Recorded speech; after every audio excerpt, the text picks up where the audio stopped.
Welcome into Moving the Chains. I'm Kevin Thomas alongside Jerel Hendricks. Got a very special guest today. Interview lined up with defensive coordinator of the Clinton Red Devils, Ethan Campbell. Coach, how you doing today? I'm doing well, man. I'm glad to have the invite back onto the show for the second time. We appreciate your time. I think you're our first recurring guest, so that's a special honor for sure, man. But if this is you guys' first time tuning in, we appreciate you. Check us out on Facebook, Instagram, Twitter, etc. at Movin Chains. Also, our website, movinchains.com. Podcast available on Apple, Spotify, Google, etc. So, Coach, let's take a look back at last week's game.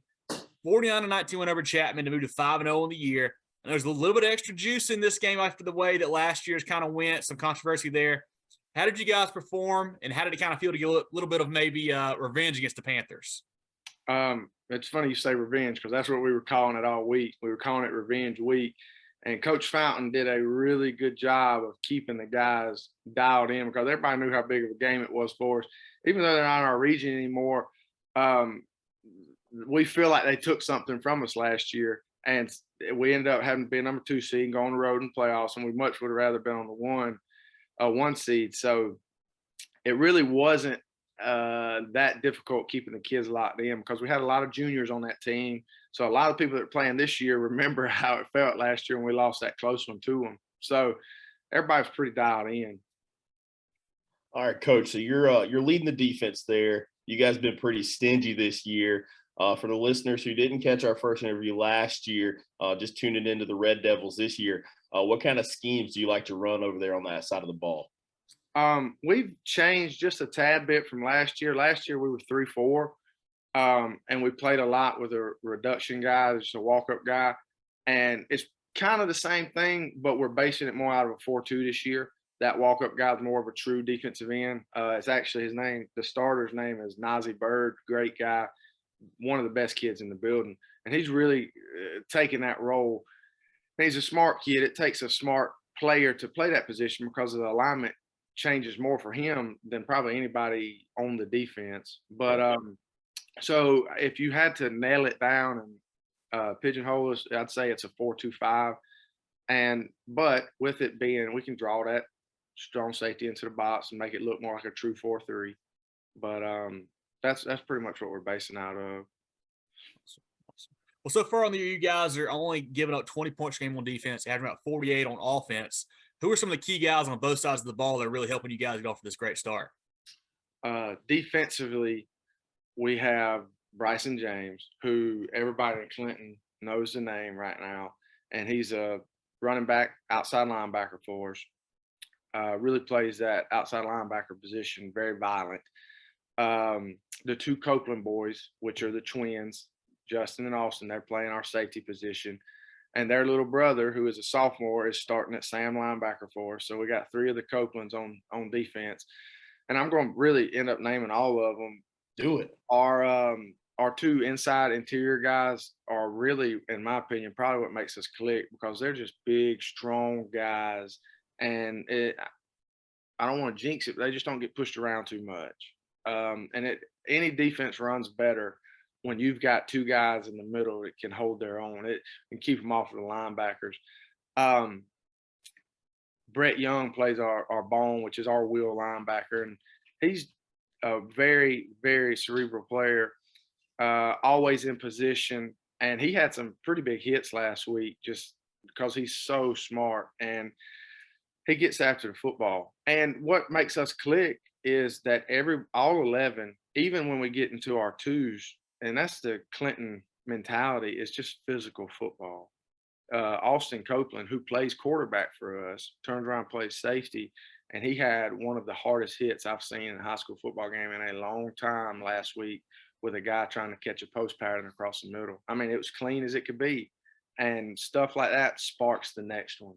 So it's fun when you're coaching guys that have that mentality. Jerel, I know you're an offensive guy, but even when your quarterback's coming over here and trying to crack somebody's head, it makes it a lot more fun to coach defense. Yeah, well, we got to tap into that a little bit. Your offense, like Kevin mentioned, you guys are putting up close to 50 a game, especially getting it done on the ground behind Bryson James, who's really tearing it up. But sounds like he's playing well for you as well. But does that allow you as a defensive coordinator to be more aggressive? And does that alter your game plan going into the week? Man, it's I cannot speak. It's a testament to the offense of how well they play. Louis Alexander calls our offense, and it's a lot of smoke and mirrors with our offense, but we've got 3 or 4 backs that can touch it, and they're good guys. Same thing, same that Clinton mentality. They're not easy outs. Yes, they're pretty fast, but when you traditionally think of fast guys, you put a hand on them, they don't really keep going. They're just tough outs. And Coach Alexander does a really good job of a lot different formation and defenses to death, and he's going to find that weak point and attack it. And Coach Fountain also, now I know we'll probably get into this later, Coach Fountain helps him with the offense as well as Coach DBs for me, and Coach Fountain is very knowledgeable in everything that he does. And what I think has been the biggest difference for us as a football team is Coach Fountain's dedication to the weight room. Now, I'm not sitting here saying it's me or it's Coach Alexander. We have some very good football players right now, and Coach Fountain makes sure that those suckers are in there lifting weights. And that right there, that'll preach, brother. And that is the change in everything. So kind of building off of that, Clinton, historically a proud program, a good program, but prior to last year, they'd had kind of some down years, but now you got Coach Fountain in there, really working in the weight room, things like that. You guys had a great year last year, a 2-seed, like you said, off to a great start this year, kind of going from maybe the hunter to the hunted almost a little bit in 3A there. How has that changed how the program? Like, how do you guys feel walking around a little more confidence, or do you having to kind of guard against that as a coach, or how has that changed kind of you guys' mindset this year? Well, before we talk into the mindset, the change came with Dr. Brothers, our principal, and Melanie Watson, our assistant principal, that make our schedules. And we have football class at the end of the day, and it starts at 1:30, and every football player is in it. And the administration is a big key. Now, like I said, we'd like to sit here and say, oh, I'm an amazing coach, or Coach Alexander, or Coach Fountain, but them allowing us to get 97% of our kids into a football class year round, our kids are lifting weights, and this is not an exaggeration, 47, 48 weeks out of the year, like 4 times a week. And that is a testament to Dr. Brothers, our principal, and Coach Fountain. A lot of people you could get into March or April, which is the furthest you'll be away from a football season, and it's easy to go into the weight room and take a light day. Not on Coach Fountain's watch. If you in there, you busting your tail, and that has been his strong suit, as well as being a great football coach, but demanding that every time. Now, it has, as far as us and our mentality, this group of kids that we're coaching right now, these seniors, they were the group, all right? They were the middle school group that didn't lose a game. They were the JV group that didn't lose a game. So I wouldn't say as much as us changing it as those kids did not accept losing. Losing's a cancer. Once you start and you start to accept it, once you get it and you start to accept it, it's kind of hard to turn it around. But winning's fun, and those kids realize that, and they're willing to put that work in that Coach Fountain demands from them in the off season, and they're willing to lock in for a big game like Chapman. It's fun when that's what's happening. You bring up Coach Fountain a lot, and I don't want you to have to suck up to your boss here a lot, but Coach Fountain has really set a foundation. Just speak on how important he's been to the program and to the staff that you're a part of, and to the kids that play for you guys. But can you repeat that? My dog's all in my phone. No worries. Yeah, you keep referencing Coach Fountain, who's the head coach there at Clinton. But can you just speak, to how important he's been in, changing the culture, and how important he's been to the development of the staff, your program, and to the kids that you guys are leading each and every day? Well, the first thing I'm gonna say about Coach Fountain, and anybody that knows him knows this, Coach Fountain's a godly man. All right. And I don't hand out this compliment much. I can think of 2 or 3 people. Emmanuel DeWalt comes to mind. Charlie Jenkins. There are very few people that I can say I would want my son to play for that guy because they're going to make them a better man.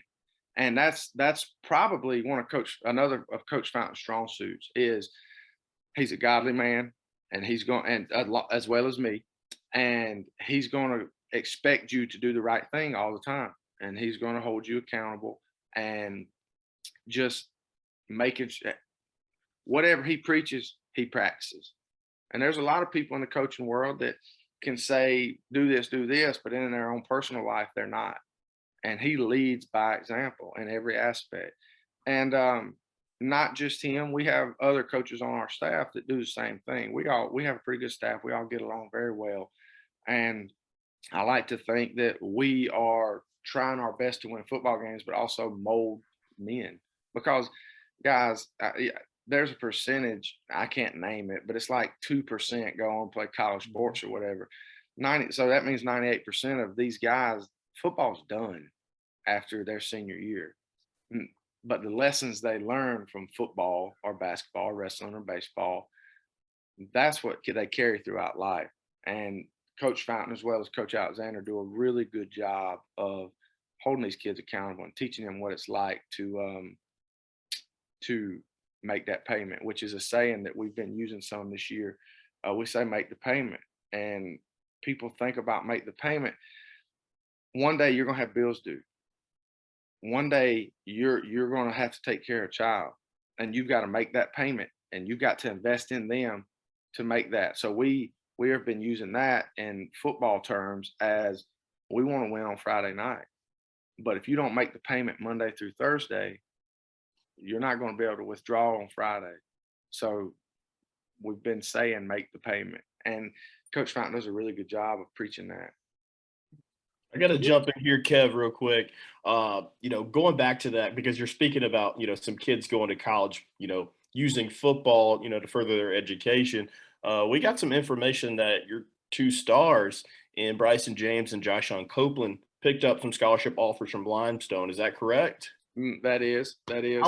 How important is that for those guys? They've been putting in the work for them to be rewarded like that this season. It's really good because they're finally starting to reap some of the benefits of their hard work. And I honestly I don't know how the recruiting process works. I'm not a college coach. I don't know why it's taking people that long. All right, because those guys are good football players, as well as Hezekiah Connor, who plays defensive line for us. I won't say Anderson, but he's got one or two offers as well. And those guys deserve it because they've put that work in. Bryson James, Jyshawn, Hezekiah, Eric Robinson, those guys are working harder in the weight room than anyone else. And we're fortunate that that's the case. And that is the culture that Coach Fountain has built, that some of our best football players are our hardest workers. And luckily so, because that's not always the case. You got leaders you can lead to be the hardest worker, or you can lead away from that. And fortunately, our guys grind it out. And I'm not saying they're not knuckleheads sometimes, but when it comes down to, like I said, make that payment, they're willing to do so. Well, Coach, taking a quick look back at last year, you guys, you mentioned earlier, were the 2 seed. You lost that tough game to Chapman, had to go on that 2 line there, had to go on the road to Daniel the 3rd round and took a tough loss there, 52-7. How much has that fueled and motivated you guys, not only to the offseason, but also, kind of once he started up this year? In the offseason last year, the day of 3A plays the state championship on Friday. So we did not lift weights on Friday. We pulled up the 3A state championship during football class, and we were able to watch it because it was right before Christmas break. Yep. And you could have heard a pin drop in there. I mean, they were locked in. They know that's where they want to be. And there's no secret. Daniel's really good again. All right. Powdersville's really good. There's a lot of teams in the upper state that are really good. But if we get to accomplish what we want, I mean, we've got to go through them. And those guys know that. And there will be times in the spring and March or April, Coach Fountain say, well, Daniel's working out. Powdersville's working out. All right. Don't let them outwork you. Because if you're not making that payment every week, then it's all over but the crying when you get to the playoffs and you haven't invested in yourself like you should. All right, Coach. So looking at you, before you got your last non-region game this week with South Aiken, but looking forward a little bit ahead of this game. I know you don't like to do that as a coach. You had a little shakeup in your region. You added Chester, lose Chapman. You guys got Emerald, Union, and Woodruff.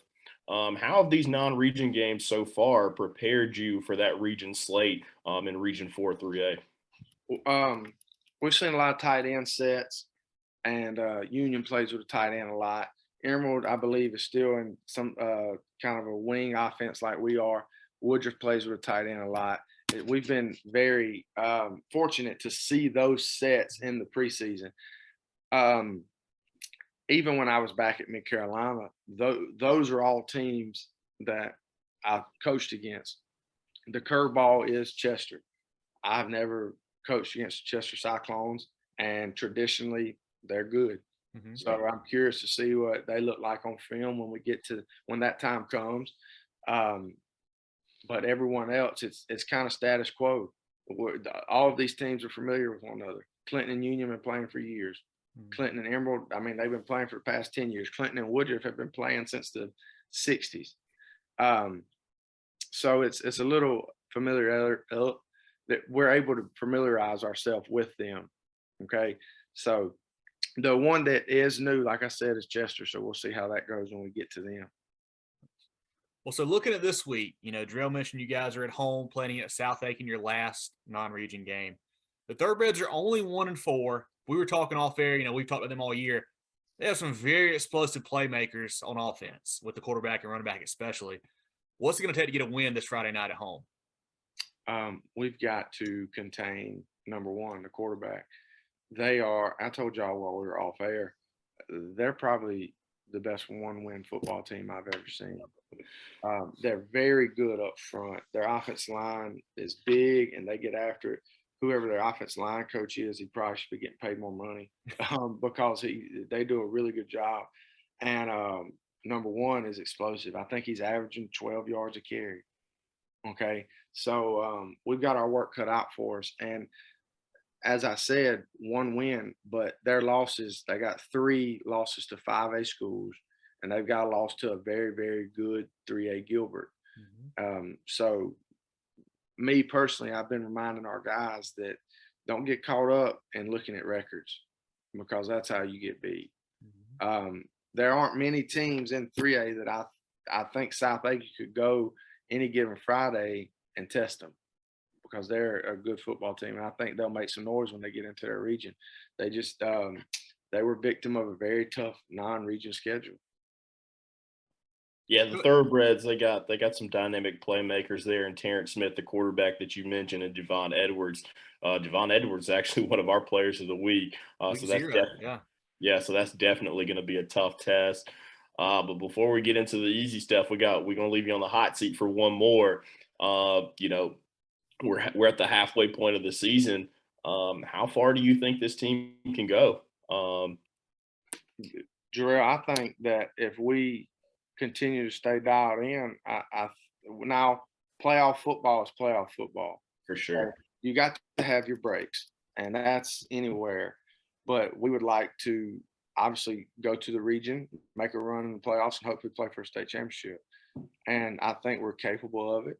But you got to make that payment week in, week out. If we stumble against South Aiken, then roll up to Union next week and stumble on them, you're already behind the blocks there. Yeah. So like I told y'all the last time I was on here, we've got to focus on 1 week at a time. And now that, like you said, it's our last non-region, and then we'll roll into our region next week. And that's when the mission starts. Coach, I do want to ask you one more, more serious one here. Obviously, a few years ago, South Carolina kind of changed the way they do the non-region games, where they don't really count anymore for anything. Obviously, it all comes down to what you do in your region, if you make playoffs or not, and seed, and things like that. Does that change the way that maybe you coach a little bit in these non-region games, as far as trying stuff out, or maybe trying a couple guys different spots? Like, does that change your mentality, any knowing that the game technically doesn't matter when playoffs come around? The only thing I can say with that is maybe if you're up a lot, if you're up 4 scores at the end of the third quarter, trying to build some depth. Mhm. But I think it's the same for every coach. You might think that, but when it's time to play football or play whatever sport it is, you want to win. Yeah. And like I said earlier, winning's fun. We don't want to stumble up and lose a game and, oh, it didn't really matter mentality, because when it comes down to it, it don't matter if you're playing a 5A team or a 1A team, you want to be the best team on the field. But we have been fortunate enough to have a couple leads throughout the preseason where we have been able to get some reps and build some depth, because depth's important in high school football. It's not high school football is not like Clemson and Carolina, or Clemson more so, where somebody goes down and it's just another 5-star plugging in, and that other guy's got to get his reps and be able to produce when it's his time. All right, so we'll get you off the hot seat. I would say you can let your hair down, but you cut it all off. So we'll jump into it, Coach. What is on that pregame playlist, whether you're on the bus going somewhere or you're in the weight room or wherever you are before the game? What you listening to before you hit the field on Fridays? Well, we lift, and Coach Spanger's going to laugh when he hears this. We lift on Fridays on game day, and it's a very short lift. It's time for 4 songs, and we play 3 of the same songs. It's the same order. And the third song, we decided, Coach Spanger and I, that it's going to be Request. So first one, when we get in the weight room, started up, is Running with the Devils. There's nothing better for me than Clinton football, Van Halen, Running with the Devils. I love it. Gives me chill bumps every time. Second one is Oh, Let's Do It by Flocka. Let's go. Third is Pure Request from anybody. Whether it's a football player or coach, it's a request. Last week it was We Ready. And usually our workouts are, this next one's going to throw you off for a loop. Usually our workout's done by the time those 3 songs are up. And the last one was, oh man, the name's eluding me. Take Me Home, Country Roads, John Denver. Okay. Let's go. So yeah, and it goes like that. It's Running with the Devils, Flocka, Oh, Let's Do It, Request, Country Roads, Take Me Home, and all the kids sing on. And that comes on as we're cleaning the weight room up, and all the kids are singing. It's a good scene, man. Love it. Awesome. That's awesome. I'll tell you what, watching, I always love watching the West Virginia videos, when they win a big game and the whole stadium singing that song, the whole crowd goes into it. That's super cool. But well, so Coach, so you're newly engaged. Congrats on that. I am. Not sure if you guys have gotten to the point where you're, doing the registry yet, but if you have, well, there's something that you made sure that got on there that maybe your fiance wasn't too fond of, that you're like, I got to get this, babe. It took everything in my power not to put a lot of hunting stuff on it. But I did. I put a lot of battery-powered yard tools on it. Okay. Not necessarily a weed eater or anything, but just like hedge trimmers, things of that nature that could be very beneficial if y'all want to buy one of them. We got you. Y'all heard it here first. Coach Ethan Campbell is trying to go carbon neutral, saving the environment. That's right. One of my favorite questions that we always ask, we're going down there, making that trip down. For us, it's going down 385, jumping on 26 for a minute into Clinton. Where are we going to eat, Coach? The local favorite, I guess, that everybody comes into Clinton for is probably Dempsey's Pizza. Okay. It's an all-you-can-eat pizza joint. It's really good. But I don't know if I'd go eat there before I came watch the football game in 85-degree weather, because you'd be miserable. There's some other good places, though. Steamers, House of Pizza. There's a couple good places. Wilson's, if you want just a good cheeseburger, hot dog. It's pretty good. A lot of little home areas. But you're actually from Newberry. You still live in Newberry, right? Well, I'm from Whitmire. From Whitmire. But, right, Jerel. That's right. I'm from Whitmire, but yes, I live in Newberry. I'm messing up here. Yeah. So shout out to the Wolverines. They're doing well so far. Yeah, Yep. that coach is doing a good job. I don't know if Yeah. you know him or not. He's doing a good job over there for Whitmire. Yeah, he's some Campbell or something. I think he's doing pretty good. Awesome. Awesome. Well, coach, so I know the season's here. You just talked about you're getting out there, working in the farm, stuff like that. What's the biggest deer you've seen on camera yet this year? Ooh, this was a blessing in disguise. We picked up a lease that's like 8 minutes from Clinton High School. I actually was able to leave practice today and go get in the deer stand. And Erica told me I had to tell her this because last time I was on, I talked about her missing that butt with her bow. I've been kind of sick, kind of stuffy. I had 4 does come in and get under me tonight or this evening, and I got a coughing fit, and they all scattered. So that was miserable. But that's probably where I've got my biggest. There's a 10-pointer there and an 8-pointer there that I'm gonna try and knock out. All right, coach, we're going to wrap this thing up. That was a lot of fun. We talked about it briefly, before we got into the easy stuff, but what are some of your goals for this 22 season for, even though we're halfway through, what are some of the remaining goals for the Clinton Red Devils? I think the community kind of sets those goals for Clinton High School, and the expectation is to compete for a region championship, have a winning season, make a run in playoffs, and try and make it to state championship. And that is the expectations. We've made that clear with our guys, and they've accepted it, and that's the goal now. And I think it would be foolish for anyone to that not be their goals. But that's it. As well as, like I said, just making sure that you're doing the correct thing by each athlete and trying to do what's best for them in their individual lives. But as a team, I believe that's it. Well, coach, this has been great. Definitely want all of our listeners to go check out Coach Campbell and the Clinton program on Twitter and Facebook. Etc. They do a great job with highlights, keeping you guys up to date with stats, things like that. Like I mentioned earlier, check us out at Facebook, Instagram, Twitter, YouTube at Movin Chains, movingchains.com, our new website with our message board there, our podcast on Apple, Spotify, Google, etc. Coach, we really appreciate it. Jerel, any other questions for you? Let Coach Campbell go for the night. Yeah, I'll try to keep it short with my long-winded self, but just want to send a special thanks to Coach Ethan Campbell for joining us again. He's our first repeat guest. He's actually the first coach to take a chance on us here at Movin the Chains with our interview that we did last October. So very appreciative for him. Just so excited for what's coming down the pipeline for Clinton. Just one of the best teams in the state, regardless of classification. They got some really dynamic playmakers. Any college coaches listening, get onto those talented players that they have down there. Just a really great team. Congrats to Coach Fountain as well. He's doing a fantastic job. And then I hope you guys achieve all your goals this year. We'll certainly be rooting for you. Even though we root for all the teams, we'll certainly be rooting for you guys. And, this off season, when that carousel is going around, something tells me we're probably going to be having a different interview with Coach Campbell here. No. I love it. Coach, I think since you're a recurring guest, I think that means that whenever we call you, you just got to come on at that time. So just, be ready for a random phone call here in the future. But we appreciate your time. We really do. Look forward to making it down to a game this year and catching up again soon. But we do appreciate your time tonight, Coach. I appreciate y'all having me. Talk to you soon. All right, bro.